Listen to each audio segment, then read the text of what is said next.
आज लोकमान्य टिळक पुण्यतिथी आहे. पूज्य गुरुजन वर्ग, माझे नाव शार्दूल शुभम चौगुले. मी आज तुम्हाला लोकमान्य टिळकांची गोष्ट सांगणार आहे. लहान असताना टिळक शाळेत गेले होते.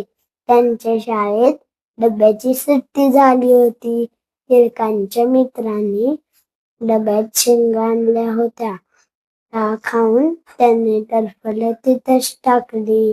थोड्या वेळाने गुरुजी वर्गात आले. त्यांनी तो कचरा पाहिला आणि म्हणाले, हा कचरा कुणी केला? त्यावर कुणी काहीच बोलले नाही.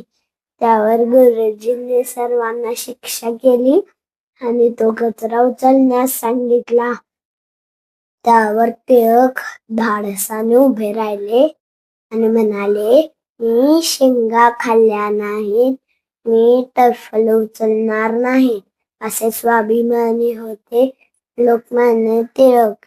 आणि त्यांनी एक सिंहगर्जना सुद्धा केली. स्वराज्य हा माझा जन्मसिद्ध हक्क आहे आणि तो मी मिळवणारच.